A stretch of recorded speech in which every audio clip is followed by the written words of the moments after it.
Hey guys, I thought I'll quickly put this YouTube video together just to get a bit of clarity around what you can do for SEO and considering these uncertain circumstances with the whole coronavirus situation.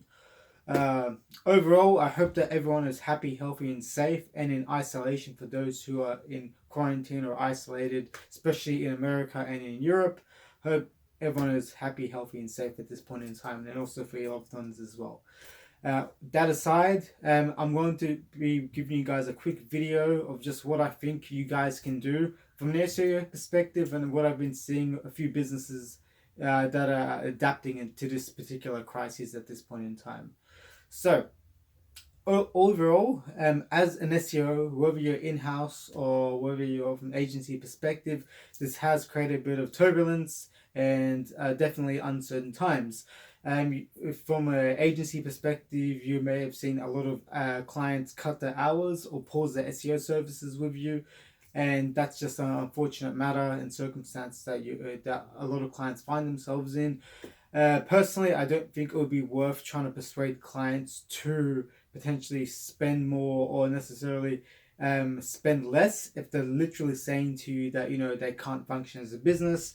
I just feel that you've got to have a really good decision to kind of figure out what is the best course of action. And if they're telling you that their business just can't run, simply there's nothing you can really do about it. And if you're an in-house SEO, potentially you may be working less days, or there could be certain circumstances that you may have lost your job. That is unfortunate, but it is unfortunately just a sad circumstance. But the silver lining is that SEO is a really in demand skill, and this thing will pass over time, and there are different things that you can do to help yourself in this manner. Example, picking up contracting positions if there are any. It does quick 6-month contracts or 3-month contracts that are around.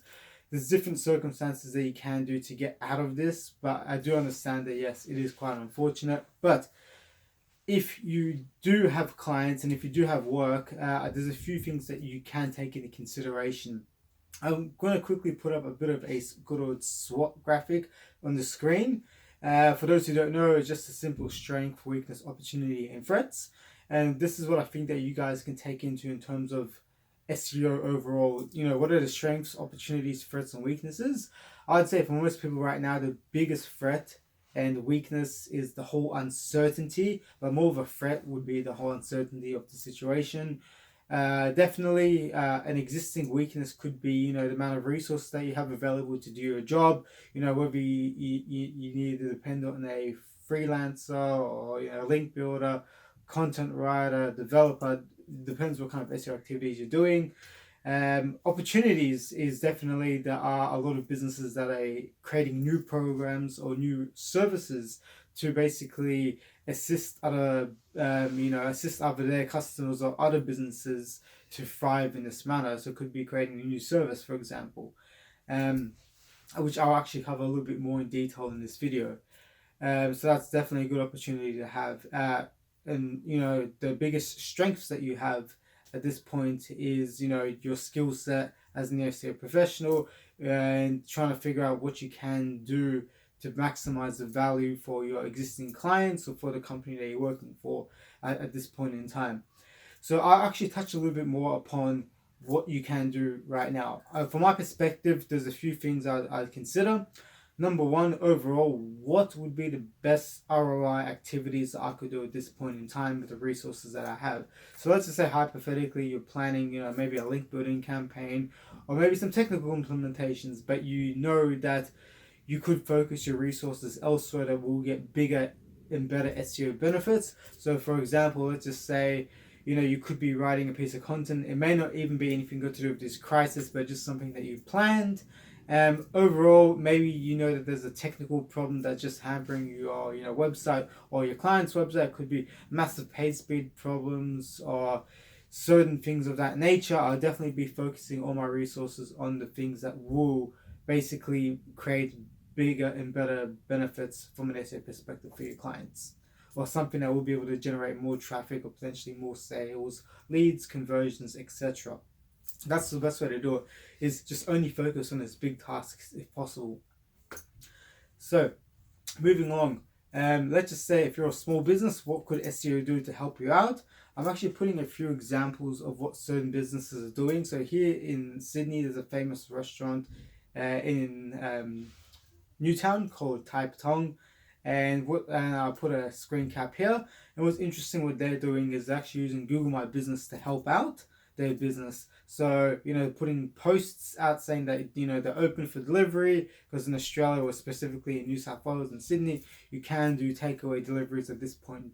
And I can see a lot of businesses are starting to use Google My Business functionality much more. I think that's really, really important. And I think as in SEO, it's also important to be able to figure out what are the most important things that you can do, as I mentioned before, to optimize for your client or for the company you're working for in-house. And definitely local Google My Business / local SEO is the way to do it, if applicable. So in this case, for a restaurant business, you can see that they're using Google My Business posts, as mentioned. It's definitely other features that you can do. So I'll put up another screen image now. Google has recently released this feature for Google My Business called temporarily closing your listings, and that came out on the 25th of March. I would strongly go about from temporarily closing your listings if visibility is still an important aspect for the business at hand, because temporarily closing your business will affect how visible it is for certain search phrases, especially for local plus geographical phrases, to come up in the local pack or for local search results. So I definitely more consider either trying to use special hours if applicable to your business, or just closing your business hours. Let's just say from Monday to Sunday, I'll just leave them as closed. It's a more beneficial way to basically try to communicate to customers during this time. Another feature I'll try and take advantage of is questions and answers. Maybe there's certain questions and answers that your business is basically, or the client that you're working on is asking questions about this time. So let's just say if a very common one is surrounding gyms. Gyms are closed pretty much everywhere. A good questions and answers or good Google My Business post I'd potentially put up would be, maybe around billings. Maybe that's something that you can do via email or EDM. But maybe that's something that, to potentially not disgruntle your existing customer base. That's something that you can talk about to say, hey, in a Google My Business post or question and answer, don't get too disgruntled. If there's automatic billings coming through, we'll reimburse you for your cash, or something along those lines, to basically try to reduce the risk of maybe receiving negative Google My Business reviews.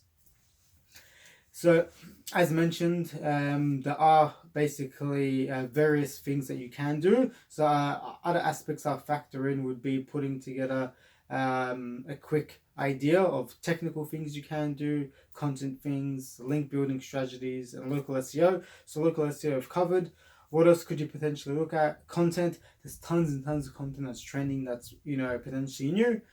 Content could be for new service.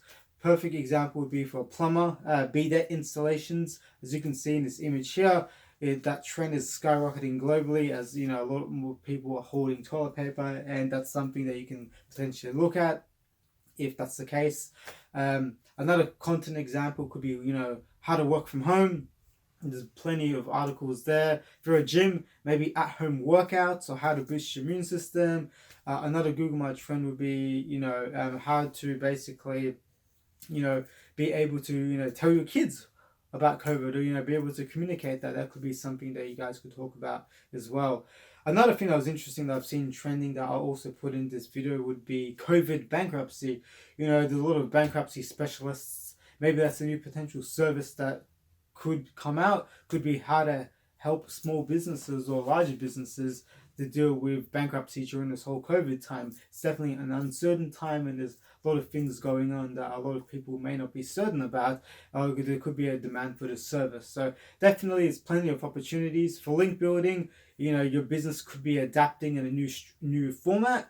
I'll put up a quick screenshot of a business that I've seen that basically is a cafe in Sydney, and what they're doing is they're creating takeaway packages to give household items to customers and to people in a local suburb. This could be a potential link building strategy for like a local business piece. I think that's really interesting, and it's unique that instead of shutting down, they're still receiving produce from the suppliers, and then they're, you know, passing it out into packages, and that's adapting. I think that's very, very smart.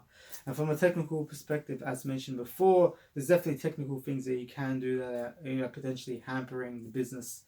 You know, HTTPS, page speed, metadata, possibly. There's a million things that you could look at, but try and think of the ones that are the biggest bang for buck with the resources available.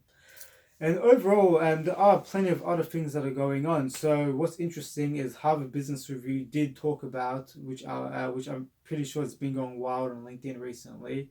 It's an old piece from 2009, but it's been republished by many people, which is businesses that are also investing, you know, or pausing or maintaining during this time. So they could either be, you know, defensive or offensive, and a lot of businesses that, you know, in this sense that potentially can invest money, you know, you can see a lot of them that do maintain or do invest tend to go better, especially after a recession, because now with this whole circumstance of this virus coming out, it's leading people into a global recession possibly.